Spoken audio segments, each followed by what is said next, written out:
Good people, আসসালামু আলাইকুম। আশা করি সবাই অনেক ভালো আছেন। সঞ্চয়পত্রে মোবাইল নাম্বার বায়োমেট্রিক করার যে সিস্টেম চালু হয়েছে, এটাকে অনেকেই কিন্তু হয়রানি হিসেবে নিচ্ছে। অনেকেই বলতেছে যে এটা আসলে অনেকের জন্যই ভোগান্তিকর।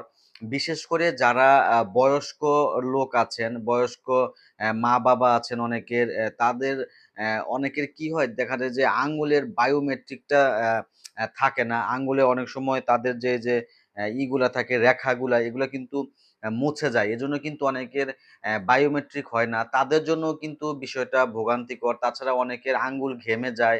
সেক্ষেত্রেও তারা বায়োমেট্রিকটা করতে পারে না, ওকে করতে পারে না।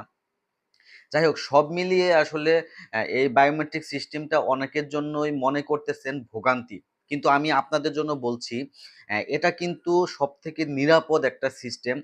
কারণ আঙুলের রেখা কিন্তু সবার আলাদা। একেকজনের একেক রকম, সবারটা হচ্ছে ইউনিক। এটাই হচ্ছে সিকিউরিটির হচ্ছে একদম চরম পর্যায়ে আরকি। এটা আমরা যারা সাধারণ গ্রাহক তাদের জন্য কিন্তু এটা খুবই সিকিউর। এটা আসলে সিকিউরিটি পারপাসে করা হয়েছে। এটা অনেকেই ভোগান্তি মনে করতে পারেন।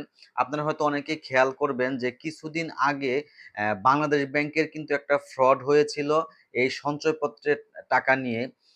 বিশাল অঙ্কের একটা অ্যামাউন্ট তারা কিন্তু ট্রান্সফার করে ফেলেছিল শুধুমাত্র এই বায়োমেট্রিক সিস্টেমটা না থাকার জন্য। এটা আপনারা হয়তো অনেকেই জানেন না।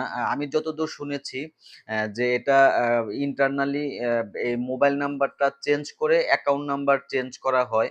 এরপর টাকাটা অন্য অ্যাকাউন্টে ট্রান্সফার করা হয়। কিন্তু যদি এই মোবাইল নাম্বার এনআইডির সাথে লিঙ্ক করা থাকতো, বায়োমেট্রিক করা থাকতো, তাহলে কিন্তু এটা কেউ করতে পারত না। যার জন্যই এই বায়োমেট্রিক সিস্টেমটা চালু করা হয়েছে। আপনাদের শুরুতে এটা ভোগান্তি মনে হলেও এটা আসলে আমাদের জন্য নিরাপদ। টাকাটা নিরাপদ থাকবে যাতে অন্য কেউ না নিতে পারে আরকি। বায়োমেট্রিক রিলেটেড এবং মোবাইল নাম্বার সঞ্চয়পত্র রিলেটেড কোনো প্রশ্ন থাকলে আমাকে জিজ্ঞাসা করতে পারেন। ধন্যবাদ সবাইকে। আসসালামু আলাইকুম।